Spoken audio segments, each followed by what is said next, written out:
ค่ะจากเมื่อกี้ที่เราได้เรียนบทล่วงหน้ามานะคะว่าการสื่อสารเนี่ยนอกจากเราเข้าใจคู่สื่อสารของเราเขาก็ต้องเข้าใจด้วยนะคะเพราะฉะนั้นเราก็ต้องสังเกตกันนะคะว่าจะอย่างไรนะคะว่าบางทีเนี่ยเขาอาจจะนิ่งเงียบไม่สามารถที่จะบอกเราได้เลยว่าเขาเข้าใจหรือไม่เข้าใจเราอาจจะถามเขา Are you okay Are you okay นะคะคุณโอเคไหมคุณเข้าใจไหม Is it clear Is it clear นะ clear ก็คือชัดแจ่มไหมใสไหมกระจ่างไหมAny question Do you have any question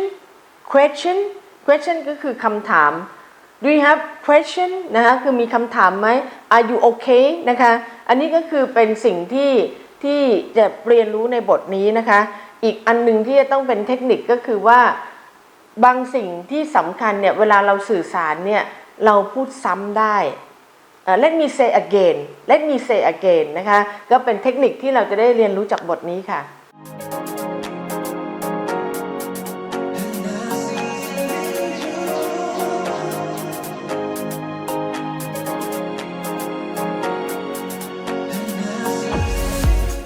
Now, how do we check that people do understand you? What can we say? A lot of times, people might not understand you, but they are shy to say, "Excuse me, I don't understand." Well, you can help them. You can stop yourself and just check with some of these questions. First one, are there any questions before I continue?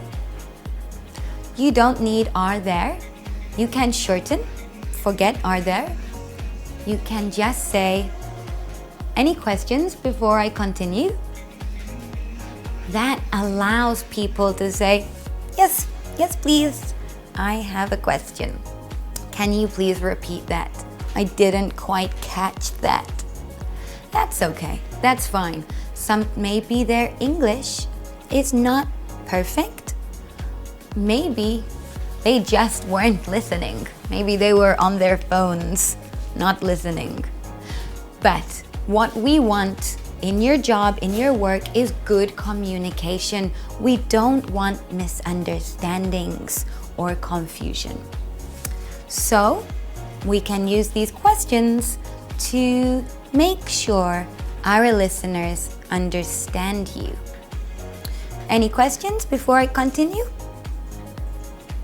No. Good. I'll continue. Is everything okay so far? I'm asking you, everything okay? Do you need a repeat? Shall I say something again? The next one. Is that clear so far? Is that clear up to now? Is it clear? Do you understand?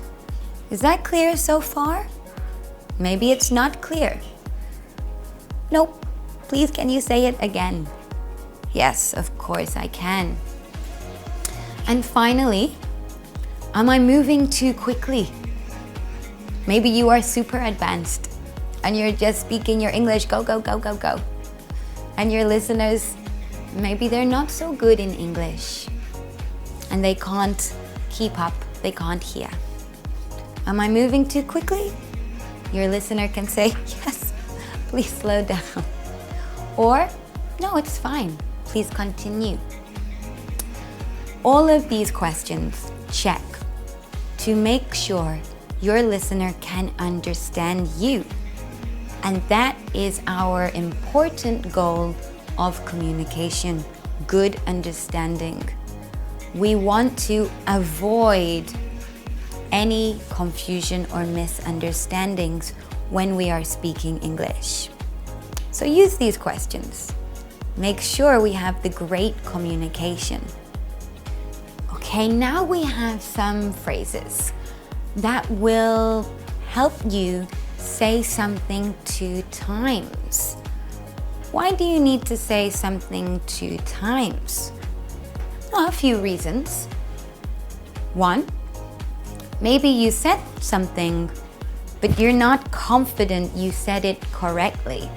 So you want to say it again to make sure your listener understood you. That's one reason, maybe. 2, you want to confirm. Maybe you say something very important. You want to say it 2 times. Make sure we really understood what you said.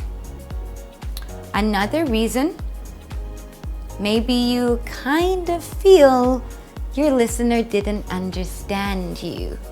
Maybe you saw them playing on their phone and they weren't listening. Something like that. Many reasons why maybe you need to say something 2 times, twice. You can use any of these phrases.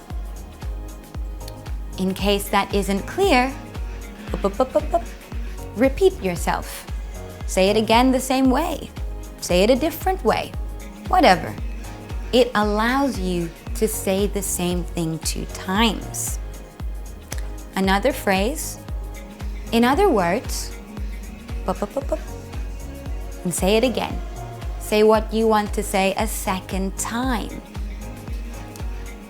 To clarify, another good phrase, clarify is the verb of clear. Clarify means make clear. You want to make yourself clear. You said it the first time. Maybe you're unsure, not sure. Was it clear or not? I'll say it again. To clarify, I will say that 2 times. Say it again. Another one. Maybe you think you said it wrong. You said something incorrect. What I wanted to say was, and say your sentence again. All of these you can use. Maybe you prefer in other words. Maybe you prefer to clarify. You can also use a very short one. I mean. I mean is the same as these phrases. Can use it to say your sentence a second time. Let's look at an example. Okay, here we have our lovely tour guide in red. She's giving us some instructions and she wants to be very clear on what she is saying. So she says her sentence 2 times. She introduces her second sentence with the phrase, in other words. She's very clear about what she wants to say. So she says, the bus leaves from the hotel to go to the airport at 6 p.m. this evening. In other words, everybody must meet at the hotel reception at 5:30, ready to leave. She's kind of saying the same thing twice. 6 p.m., 5:30 p.m., bus is leaving, etc. But this is important information. And so she wants to say it twice. So we have these phrases, in case that isn't clear, in other words, to clarify what I wanted to say, or I mean, to help us give that important information 2 times. She's repeated her second sentence in a different way. That gives everybody a chance to hear. If they didn't understand the first sentence, hopefully they will understand the second sentence. If they didn't, check with them. Go back to our checking phrases. Is everything okay so far? Is that clear so far? Am I moving too quickly? You can use all of these at the end to make sure your listeners understand you. So, let's end with a quote about learning. What we learn becomes a part of who we are. The more English you learn, it becomes a part of you. to make you that great English speaker that I know you are. So, I hope now that you have more confidence, some more phrases and vocabulary, and more understanding of why asking for repeats and checking with other people to make sure they understand is important, and you feel confident to do that. Thank you for listening.